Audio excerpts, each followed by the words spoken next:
El 12 de octubre, como fecha patria, tiene una historia particular. La efeméride se estableció en el año 1917, en el primer gobierno de Hipólito Yrigoyen, y en el decreto correspondiente se decía que el descubrimiento de América había sido uno de los acontecimientos más trascendentales de la humanidad por abrir horizontes insospechados de conocimiento.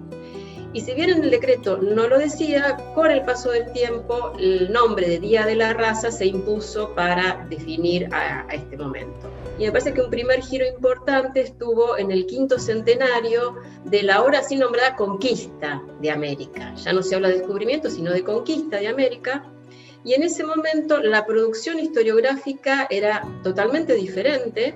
Se hacía más hincapié en la agencia de los pueblos indígenas en este proceso, pero además, y de manera muy importante, las mismas agrupaciones indígenas comenzaban a mostrar una importante presencia en la opinión pública, pidiendo la reivindicación de sus derechos territoriales y culturales. Y en esa línea llegamos finalmente al año 2010, donde se modifica el nombre de Día de la Raza por Día de la Diversidad Cultural. Si pensamos en los libros de texto en particular, podemos encontrar un gran detenimiento y descripción de estos grupos originarios en el momento previo de la conquista.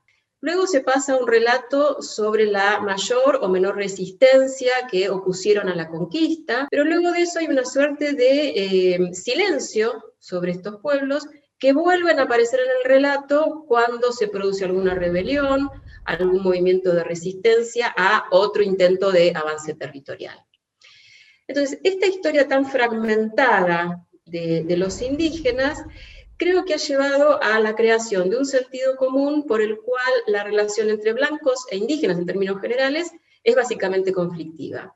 Y es conflictiva porque lo que se relata solamente son estos momentos de encuentro violento. Hubo intentos editoriales, experiencias editoriales que me parece que salieron un poco de este esquema, intentaron dar una mirada diferente. Saber la historia, de la editorial Eudeva, y en este manual lo que intentamos hacer es visibilizar algunas situaciones de encuentro, de contacto entre europeos e indígenas que eran poco conocidas, y donde ahí pudimos incorporar el rol de las mujeres. Hay que hacer un minucioso trabajo de lectura y de búsqueda de datos en una cantidad muy dispersa de documentación, datos que también son fragmentarios, que están aislados, pero que nos permiten de alguna manera acercarnos al papel que cumplían estas mujeres, no solo en la sociedad indígena, sino en la sociedad criolla. Dentro de estas fuentes, una que es muy rica para conocer con más detalle cómo vivían estas mujeres, son los relatos de viajeros e inmigrantes extranjeros. La inmigrante danesa, Dorothea Fugl, que se establece en Tandil con su marido Juan en la década de 1860. Y ella también dice que está muy ansiosa por conocer a las mujeres indígenas en sus mismas tolderías. Y es guiada al toldo donde viven las mujeres de los caciques, y hay una cautiva blanca que Dorotea explícitamente dice que, preguntada por ella, la cautiva dice no tener el menor interés en volver a la sociedad criolla. Esta cautiva opera como traductora para poder dialogar entre mujeres danesas y mujeres indígenas.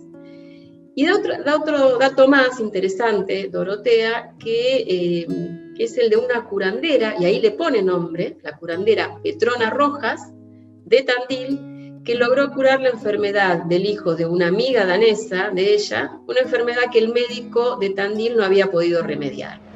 Entonces acá tenemos un rol concreto de las mujeres indígenas, que es el de curanderas, médicas.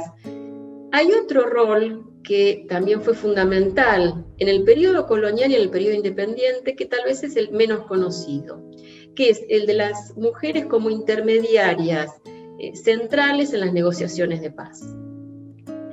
Estas mujeres eran parientes de caciques, generalmente habían padecido periodos de cautiverio en la sociedad criolla o hispano-criolla, y en ese periodo de cautiverio habían aprendido algunos rudimentos del castellano y habían establecido vínculos, contactos personales con figuras relevantes de la sociedad, Y algunos de esos personajes habían organizado vínculos de parentesco simbólico. María Josefa Rocco era la hija del cacique Rocco y había sido cautivada por las autoridades de la frontera sur de Mendoza en la década de 1780.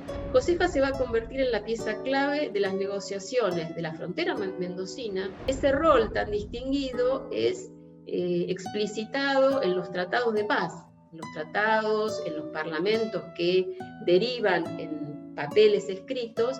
Se la menciona como una de las garantes de la paz, una de las iniciadoras de la paz.